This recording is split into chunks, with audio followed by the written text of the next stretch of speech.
attitude of the team one day away from potentially having your third straight sweep Cavs in the first round? Oh, we're feeling good, but we know it's not over. And we know the closeout game is the hardest game of the series. And they play well at home. They got pride. They're going to fight, compete. So we got to come out with a good defensive urgency, defensive mindset, and then just also being able to weather the storm. Nate said that their attitude this game tomorrow will really be the true testament of the Pacers' character. What are you expecting them to come out and do? I mean, obviously put up a fight, but... Well, the same thing they did first half, last game. They competed, they played hard. Nate made some great adjustments, to the defense that we were playing, and they played well, in that first half. But then second half, we was able to make some adjustments, and we was able to get stops and get out in transition and run. So it was a tale of two halves. The film session that you had yesterday, when you do have a game like that today, yeah. When you do have a game like that with a tale of two halves, how do you handle that? Do you focus on the good from the second half, or do you focus on the bad from the first? A little bit of both. I think you got to show, what hurt us, what we wasn't doing well, and then in the second half, the things that we did do well. So just both, just teaching points of things we got to do better and what we can do to prevent certain things, and that's just part of the playoffs. Making adjustments and showing them what we need to do better. Seeing that first half, was there a common denominator defensively for you guys? Well, I thought, the activity was there. I just thought what Nate did in that first half really put us in a bind. I thought that he really made a difference, had different schemes offensively, what he wanted to do and what he would try to do, and it hurt us early. But at times, too, we didn't make the multiple effort that we had been making in the first two games. So second half, we did that. How big were those threes from Lebron in the third quarter to really, spark that comeback? Very big. For him to go 6 for 12 from three and make him in the time that he did him, it was big for us. And he put the team on his back in that in that second half, and it was a team effort. Shannon was great, Kyle was great, Shump was great defensively. JR started us off with 2 threes in that third quarter, which was big for us. So it was a total team effort. K-Love was great defensively in that third quarter. So it was just a tale of two halves for us. With LeBron being so good at other aspects of offense, how should he or how do you view the three-pointer to his offensive arsenal?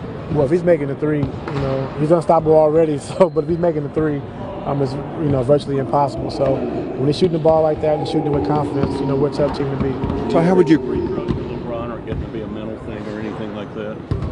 Just have to go up and shoot him. I'm not sure about being mental. Just have to step to the free throw line and make them. Did you ever expect though he'd be taking, over 10 threes in a playoff game? Well, you got to take what the defense gives you and what the game calls for. And at that point in the game, we're down 25, and it calls for him to make some big shots, some big threes. So he was able to step up and make them. So how would you? Some of the matchups you've seen, such as Monte guarding LeBron for upwards of 6 minutes in the fourth quarter the other night, and how cognizant of it in terms of taking advantage of that when you see it are you guys in the team huddle? No. So is there a common denominator for teams that are down 0-3, the desperation that you see from them? Well, for me, I think it's the desperation from game one. It starts at game one in the playoffs, but when teams get their back against the wall, you're down 0-3 or 3-1, then you understand that if you lose, you're going home for the summer. And a lot of teams have pride, which this team over here in Indiana, they have pride, and they have a great player in Paul George and a lot of great pieces. So they're not going to go down without swinging. So we know that. You guys obviously had that big comeback, but I think it was the same night. Greg Popovich, his guys are down big, and he benched all his starters in the third quarter. Did that ever run through your mind that, hey, we're out of it? I wonder if he asked permission. Yeah, that was the craziest thing I ever seen. A grown man asked somebody permission to do something. I never understood that, but they always make a story out of something when it comes to us. But on that note, Pop's the greatest, so he can do whatever he wants to do. He's done it before. He has a great feel for his team. His team respects him.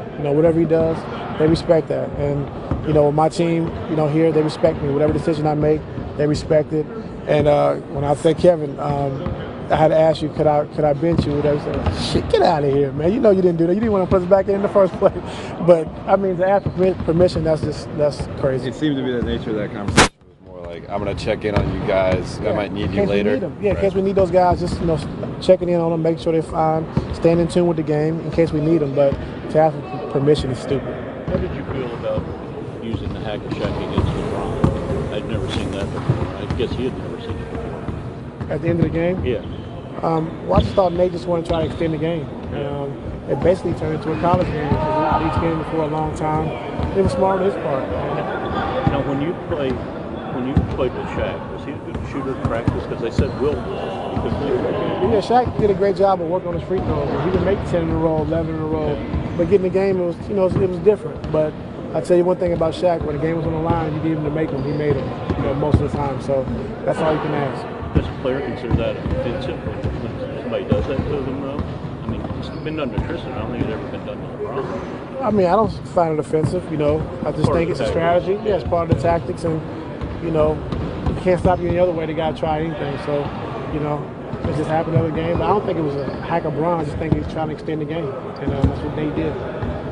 Ty, you mentioned how well Kyrie handled the situation of not playing in the fourth quarter. I mean, that's new for him, obviously. So is there something that he can learn from that experience that you think can help him as the playoffs progress here? Well, it wasn't about Kyrie or about Kevin. It was just about D. Will, Corver, and Shannon, how well they played. And they were playing great. That unit was going well. And like I said, Kevin and Kyrie, they understood. And no, I didn't ask those guys for permission to sit them out, but I did want to keep those guys engaged just in case we need them down the stretch because, D. Will play, I think, 15 or 16 minutes straight. Kyle Korver played 15 or 16 minutes straight. So just, if those guys got tired, or Shump had 4 fouls. So just, considering the game and how it was going, just had to check on those guys and make sure that they stayed engaged into the game in case we did need them. Looking back to the last couple of years, was that rest you got after the sweeps in the first round crucial, important, and how important could that be doing the same thing this year? Well, it's very crucial. Anytime you can, get a series over and get rest, you want to do that because the longer you extend the games out, you have injuries, you have a lot of things that can happen. So, when you can close a team out, you want to try to close them out. You said the other day, it's not necessarily rest, right? You guys are actually working your conditioning in between rounds? Yeah, we did a lot of stuff with D-Mill, got him in the weight room. A lot of low impact, on the treadmill, on the bike, on the Versa climber, doing work to try to stay, in some kind of shape. So they understand that's coming up. I think they'd rather play than do that, but we got to stay in shape some kind of way. And then another part of that could be, too, the other series. I mean, the longer those go, the better it benefits you guys. Yes, it does. Down this late clock inbounds under the bucket, like we saw with Detroit last year and we've seen in this series, how much satisfaction and a kick out of do you get the success of those? Well, it's a great feeling when your team looks to you and you can execute out of timeouts, late shot clock, and into the game to get layups or get easy shots. And a lot of stuff comes from Doc Rivers. As soon as I ran that play, he texted me and said we call that play high school, and he texted me high school, laugh out loud or whatever. So it was a great play. D. Will made a great pass, and our guy split, and Bron went right down the middle and was able to get a layup. You've mentioned Doc so many times. How often throughout the course of the playoffs? I mean, obviously he's dealing with his series in the Western Conference, but how often do you bounce things off of him and him bounce things off of you? Does that happen for you? Yeah, when things are going bad. When things are going great, you tend to think you're doing something. But, when I like to talk to Doc, on a regular basis, especially throughout the course of the playoffs and anything that he's seen during our game. He asked me if I see anything during their game. So just staying in contact and just, getting any kind of feedback I can get from Doc is very positive. Do you think that fourth quarter lineup will ever get back? Was that just a one-time thing, or you think they kind of had some chemistry? They had chemistry. I mean, it was a fluid game. They were playing well defensively, playing well offensively. And that's the reason why we got that win. I thought our guys played good in the third quarter. When we brought those guys in the fourth quarter, they really did a good job defensively and offensively of taking care of the basketball and being in the right spots defensively.